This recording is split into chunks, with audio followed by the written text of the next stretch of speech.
Hello everyone. I hope you all are doing good. You are all healthy and safe at your home.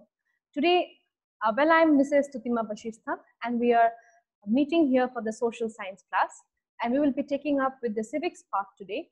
And the name of the chapter is Indian Constitution or Revelation. This will be the second part of the class. We already had the first part of the chapter. From today's class, in today's class, we will be dealing with the following topics. We will be looking into the making of the constitution. We will be knowing who drafted the constitution. And we will be looking into the key features of the constitution as well as the preamble. We will also try to understand what do we mean by constitutional amendment, and also what is law and dissent. At the end of the class, you will be able to understand, or you will acquire knowledge about you will know about who drafted the constitution, who were the main people behind the making of the Indian constitution. You will also acquire knowledge about the main features of the preamble and the constitution. You will understand what is amendment, how a law can be changed, and also you will get to know about what is law and dissent. So without much delay, let us go to the chapter. All right, the making of the Indian Constitution. So from the topic itself, you can understand we are going to look here who wrote the constitution or who were the makers of a constitution. So we all know that we were under British rule for nearly about 200 years, and our freedom fighters mainly fought for independence from the colonial rule. And when India got independence, the most important thing was to draft a constitution, all right, which will give equal rights and freedoms to all the citizens of the country. And this rights or basic freedom was not given to the people of India when they were under the colonial rule. So after India got independence, actually in 1946 itself, a Constituent Assembly was formed. This is very important. It was formed to draft the Indian Constitution. So when the struggle was going on for India's independence, we know India got independence on 15th August 1947, and in 1946 the Constituent Assembly was formed to draft the Indian Constitution. And how many members were there? It had around 300 members. And it is Dr. B.R. Ambedkar. I think we all know that, right? He is known as the father of the Indian Constitution. Now, why he is known as the father of the Constitution? Because he was the chairman of the drafting committee, all right? And there were many, along with Dr. B.R. Ambedkar, there were also other members like Dr. Rajendra Prasad, Sarojini Naidu, Jawaharlal Nehru, Vallabhbhai Patel, Vijay Lakshmi Pandit, Maulana Azad, and many more. So these are the eminent figures who were there, who were responsible for drafting the Indian Constitution. The Constitution drafted maintained diversity of the different people while preserving the national unity. As I said earlier in our last class, that when the Constitution was made, it was made keeping in mind the needs and the requirements of all the people of the country. As we know, India is a multilingual, multi-religious, multi-community country. So you cannot make a law which will only solve the purpose of one community. The law has to be framed in such a way that it does not hurt the sentiment of any other community or religion, so that the law is acceptable for all the people as a whole. So the Constitution of India was finally adopted by the Constituent Assembly on 26 November 1949, and it came into effect on 26 January 1950. So after independence, before independence, the drafting started, and finally it was adopted. It was adopted on 1949, 26 November 1949, and it came into effect on 26th January 1950. Okay, so that is all about the making of the Constitution. So you got to know how was the Constitution written. So now here we will look into the main features of the Indian Constitution. What are the main features that defines our Indian Constitution? The first is federalism. Federalism means what? When there is division of power. We know, right, in India we have a state government and a central government. So our Constitution allows that the power can be divided between two. All right, as India is a very diverse culture, very big country, it's a diverse nation, it is not possible to single-handedly control a country. All right, so that is why the government of the entire country, the Indian constitution, the states that the India will have governments at the center also and at the state level also. That is why we all have a state government. Every states have their state governments with the chief minister as its head, and we also have a central government with its prime minister as its head. So the local people are required to understand the requirements. So why this division is made? So that so that in every state, the person will understand the needs and requirements of the local people. All right. Now, if there is only one authority, supposedly if there was only the central government, for the central government, it would not have been possible to single-handedly understand the needs and requirements of all the people of the country, right? So that is why, so that, and to make that work easier, the state governments are made so that every state will take care of their own states. The constitution also allows autonomy of the state governments in most matters. In most matters, the state government can single-handedly take decisions, but in certain matters which is of national importance, the state government has to go hand in hand with the central government. They cannot the state government cannot take single-handed decisions in all matters. Only in certain matters the state government can take decisions. Otherwise, it has to go hand in hand with the central government. This is federalism, where the power is divided between the central government and the state government. The next feature is parliamentary form of government. We all know that we all have a parliamentary form of government, which means that the real power to run the government will be given to the members of the cabinet, who will be answerable to the legislature. We all know, right? There is MPs, members of parliament, and the members of members of legislative assembly. All right. So these are the so this is the parliamentary form of government, and these members will be of the cabinet of the parliament, and they are answerable to the legislature. All right, they are answerable to the parliament. These ministers that we elect, they are answerable to the parliament.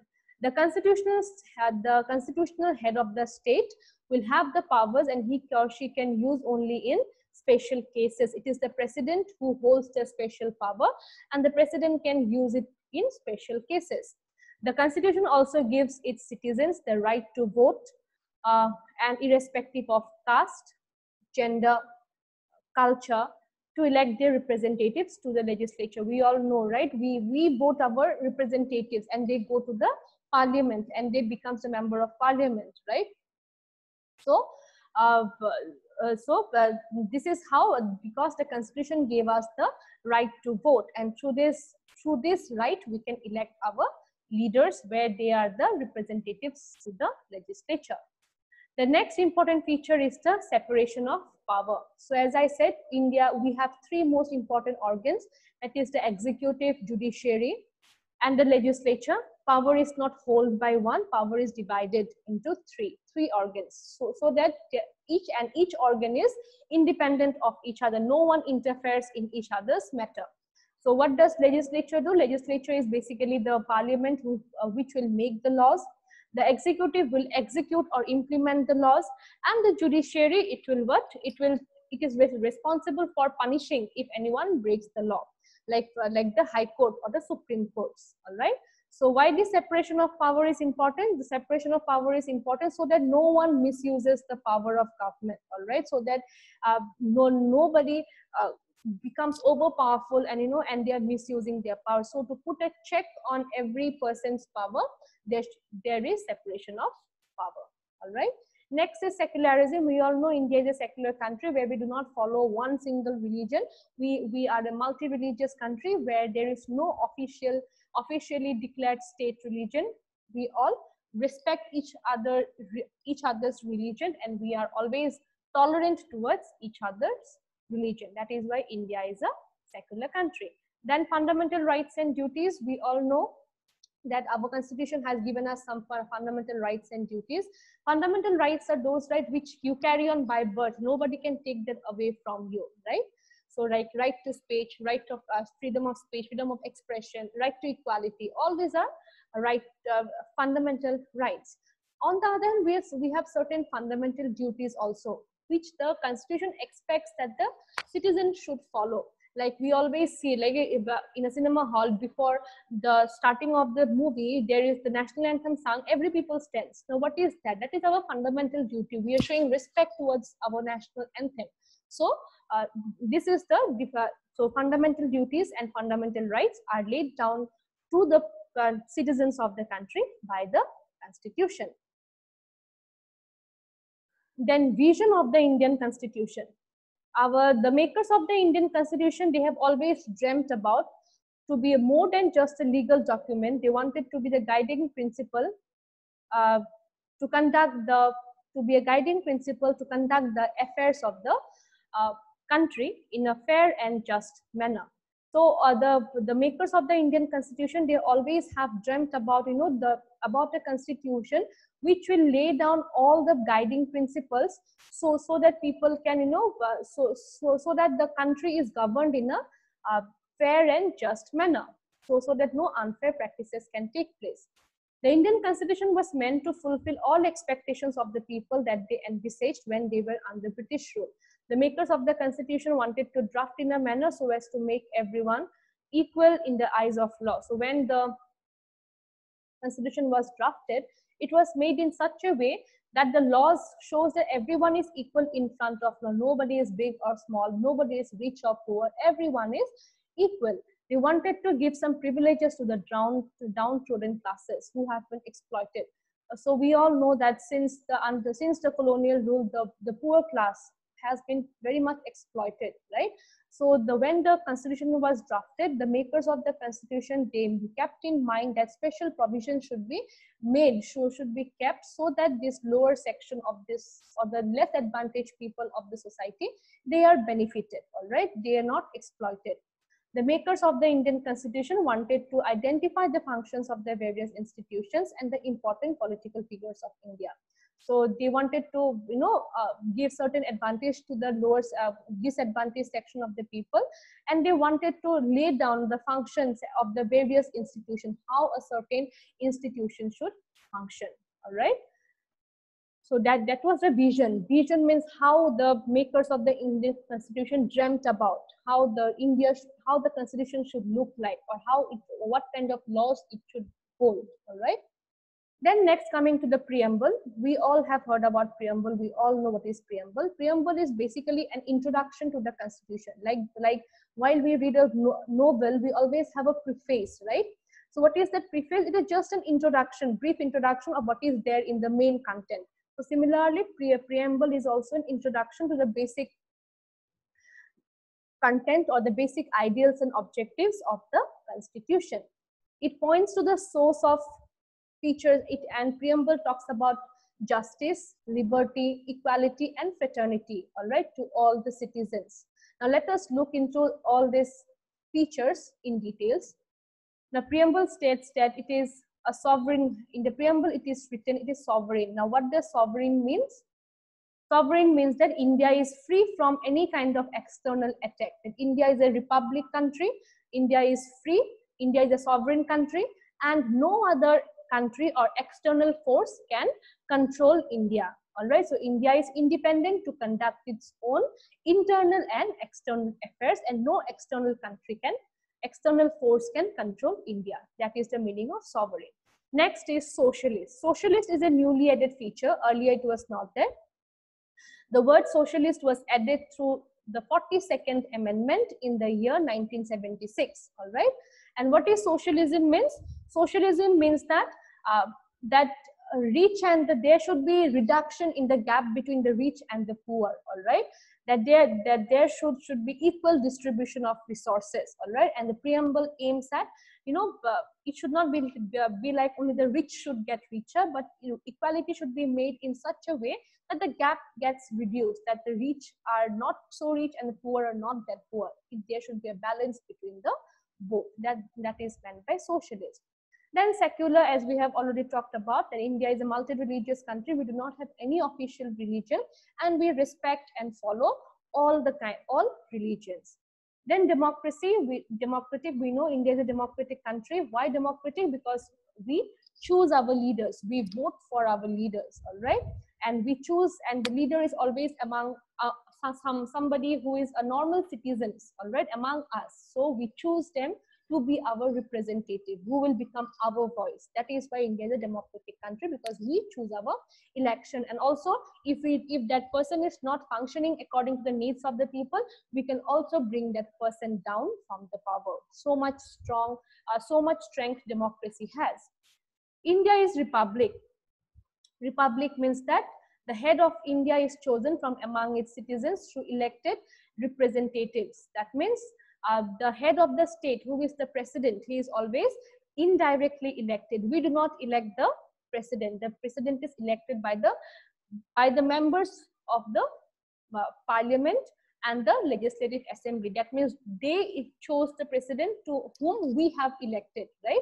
So the republic means the head of the state is someone who is amongst its citizens through their elected representatives. It also means that the position of the head of the state is not hereditary, and when it is said republic, it means that the position of the head of the state is not hereditary. It's not like a monarchical government where it will continue, there will be a successor. When that leader dies, again the son will come. No, republic means there will be no hereditary system, and it is not hereditary. So republic means when the head of the state is chosen from its citizens through the elected representatives. Okay. Then we have justice. What is justice? As the constitution tells us, that it gives equally, everyone is equal before law.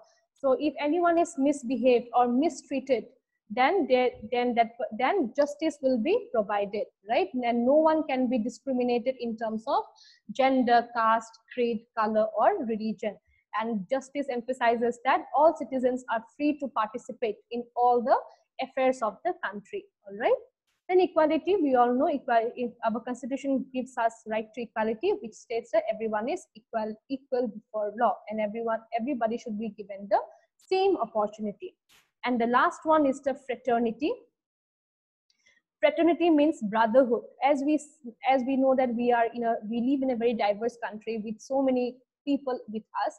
We should always have that feeling of brotherhood and sisterhood towards each other. We should not have any kind of hatred towards each other, because if we grow hatred amongst us, this will lead to chaos and confusion in the entire nation. So fraternity means that we should it helps us to bind together as brothers and sisters. The feeling of brotherhood, promoting the feeling of brotherhood and sisterhood towards each other. So that is all for today. I hope you have understood you have understood new things in today's class. So in today's class, we got to know about who were the makers of the Constitution and who is the father of the Indian Constitution. We also got to know about the main key features of the Indian Constitution, like it is a parliamentary form of government, it is a federal, there is federalism, there is separation of power between the three organs, that is legislature, executive, and judiciary. We got to know that India is a secular country. We also got to know about the fundamental rights and the fundamental duties. Then we got to know about the preamble and its features. The main features are sovereign. Socialist was later added in 1976 to the 42nd Amendment.